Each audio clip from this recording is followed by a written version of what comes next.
today's video, itong ating reverse redonda. Marami nagre-request sa akin kung paano siya aaralin, no? Ituturo ko sa inyo dahan-dahan, step by step, para po inyong matutunan, no? Nasa balikat na yung isa mong pamalo, kanan, yung kaliwa, nasa baywang.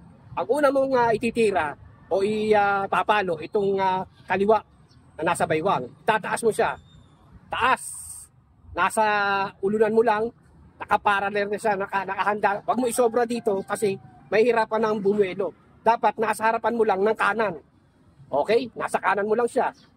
Yung kaliwa yan. Ito yung ngayon yung kanan. Pataas. Lahat ng palo. Pataas siya.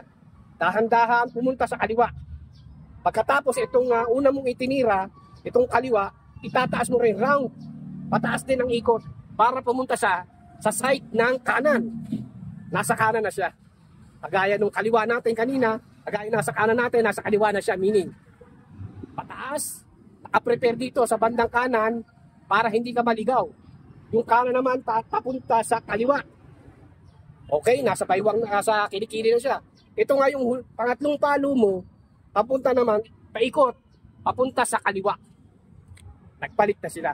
So, gano'n naman. Kanan naman yan ang unahin mo. Itong nasa baywang, taas. Sa side ka lang ng kaliwa. Huwag mo siya isosobra dito. Kasi hindi ka na makakabawi. Hindi ka na makakaikot. Sa side lang ng kaliwa. Yung kaliwa naman ng papalo, papunta sa kanan. Puro pataas ang palo natin. Nasa kilikili mo na. Ito nga yung kanan mo na nasa kaliwang banda, irarang mo lang siya, ipapalo mo siyang pataas. Paikot ng ganyan. Pataas ng ganyan. Para pumunta uli sa kanan.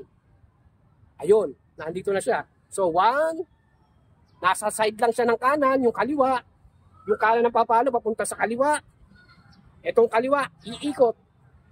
Papunta rito. Okay? Ganun lang siya, tuloy-tuloy. Pataas. Pataas. Pataas.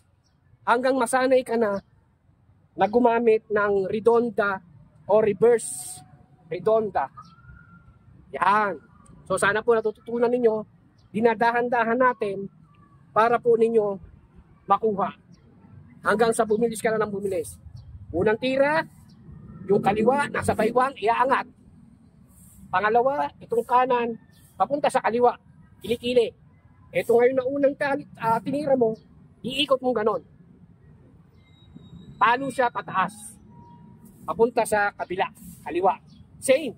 Nasa kanan naman tayo, nasa kaliwa tayo, papunta. Pataas. Sa side ng kaliwa, ito naman kaliwa, sa side ng kanan, ganyan. So, yun ang ating pagpapraktisan. Dahan-dahan. Yes. So, para hindi ka maligaw, itong side na to, nasa kanan muna. Nagpalit siya, papunta sa kaliwa. Nasa kaliwa naman, papunta sa kanan. Yun, nakikita ninyo? Yun.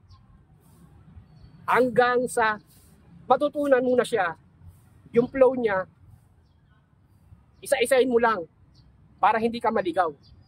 Ganyan po ang pagpapractice ng reverse redonda. Tapon, nagpalit, pumunta sa kaliwa. Kanan, kaliwa, pumunta sa kanan. Yung kanan, na pamalo, pumunta sa kaliwa. Tuloy-tuloy ka na. Hanggang ma-perfect mo na siya. Yan yung ating reverse redonda.